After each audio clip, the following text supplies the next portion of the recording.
হ্যাঁ, আমি ভাস্কর। আজকে কথা বলবো যে বেঙ্গল টকিজের যে কর্ণধার, যে অতনু রায়চৌধুরী, কালকে একটা ইন্টারভিউ শুনেছিলাম। প্রথমে তো অঙ্কুশ দা, জিৎ দা এবং সোহম দা এদেরকে তো পুরো এক হাত নিয়েছে মানে যাচ্ছা তাই বলেছে যে এরা সুপারস্টারের সেই টাকমাটা ধরে রাখতে পারেনি। এটা তো গেল একটা দিক।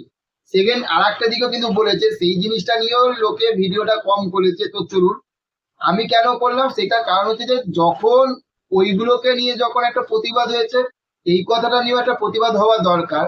তার কারণ হচ্ছে যে অতনু রায়চৌধুরী যে কথাটা বলেছে, সেই কথাটা শুনলে আপনারা হাসবেন না কাঁদবেন না কি করবেন আপনারা নিজেরা বুঝে উঠতে পারবেন না।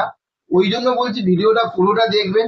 আর পুরোটা যদি দেখেন তাহলে জাস্টিস দিতে পারবেন, এবং পুরোটা যদি না দেখেন তাহলে অসুবিধাটা কি হবে বলুন তো। আমাদের যে বাংলা ইন্ডাস্ট্রিতে কি চলছে, ভবিষ্যতে স্টাররা, সুপারস্টাররা, মেগাস্টাররা কি লেভেলে আর সম্মান পাবে বা কি লেভেলে সম্মান পাচ্ছে, এবং তারা যে কি কাজ করবে, সেটা এইরকম বড় বড় রেসপেক্টেড প্রডিউসার প্রযোজকদের কথা শুনে আমরা বুঝতে পারছি।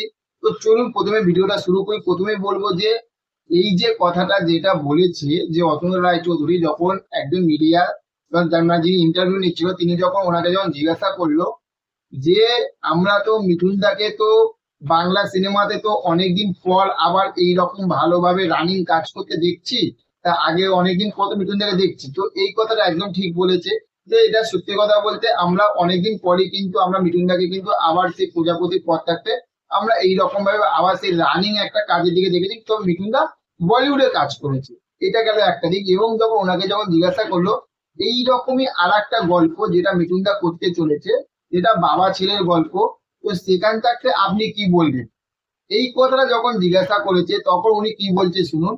যে মিঠুন দা একজন ভালো অভিনেতা, খুবই সুন্দর একজন ভালো অভিনেতা, কিন্তু কথাটা হচ্ছে যে আগে বাংলা সিনেমায় বলিউড বা সাউথের এই মুভিগুলোকে কপি করা হতো, এখন একটা কন্টেন্ট চুরি হয়ে যাচ্ছে। মানে এই কথাটা বোঝাচ্ছে যে আমরা যে প্রজাপতি যে বইটা তৈরি করেছিলাম, যে বাবা ছেলের গল্পটা, সেই রকমই বাবা ছেলের গল্পটা আবার নিয়ে আসতে রাজ চক্রবর্তী ওনাদের কন্টেন্টটাকে কপি করে নিয়েছে।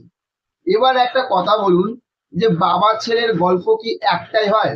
আমি ওই অতনু কাকুকে একটা কথা বলতে যাচ্ছি, এই পুরোপুরি ভিডিওটা দেখবেন কিন্তু, ঠিক আছে? যে বাবা ছেলের গল্প কি একটাই হয়? আচ্ছা, এবার একটা কথা বলি। এই যে যে আমাদের দেবদা, যে এত বড় একজন সুপারস্টার, সেই মানুষটা, সেই ছেলেটা বা সেই দাদাটা এমনি এমনি কিন্তু দেবদা সুপারস্টার হয়নি। আপনি দেবের মুখে আপনি কোনোদিনও শুনেছেন যে মিঠুন দাকে নিয়ে এইরকম কোনো কথা বলতে, যে আমার সঙ্গে প্রজাপতি বই করেছে বলে আজ মিঠুন দা হয়েছে, এখন মিঠুন দা আবার রানিং কাজ করছে? একবারও বলেছে? আপনি জিতের মুখে শুনতে পারবেন, জিদ্দার মুখে শুনতে পারবেন এইরকম কথা? তাহলে ভেবে দেখুন। আচ্ছা, এদের কথা ছেড়ে দিন। আপনারা কোন ডিরেক্টরের মুখে শুনেছেন যে আমার কন্টেন্ট কপি করেছে? এবং কার বিষয়ে কথা বলছে ভেবে দেখুন। রাজ চক্রবর্তী, মিঠুন চক্রবর্তী এত বড় একটা মানুষ, সেই মানুষটাকে নিয়ে বলছি। তার আগে বলছে রাজদা। আরে যে মানুষটা শাশ্বত চট্টোপাধ্যায়কে দিয়ে আবার প্রলয় দেখিয়ে দিয়েছে যে কি করতে পারে, সেই মানুষটা কন্টেন্ট চুরি করবে? হ্যাঁ, কপি করবে। আগে এই কথা, সরি, চুরি না, কপি করবে। কপি করাকে তো ওটাই তো বলে, তাই না?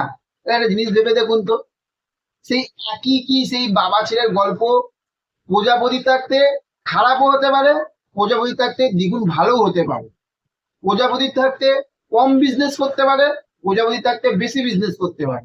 হ্যাঁ, তবে হ্যাঁ, প্রজাপতিতে একটা বড় সুপারস্টার ছিল দেবদা, একটা মেগাস্টার ছিল মিঠুন চক্রবর্তী, এবং হচ্ছে যে বিশাল বড় একজন যে ম্যাম, যিনি বিশাল বড় একজন সুপারস্টার, সেটা যে মমতা সংক্রমণ।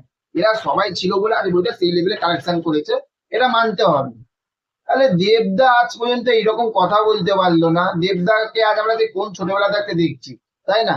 দেবদা বলতে পারলো না, জিদ্দা বলতে পারলো না।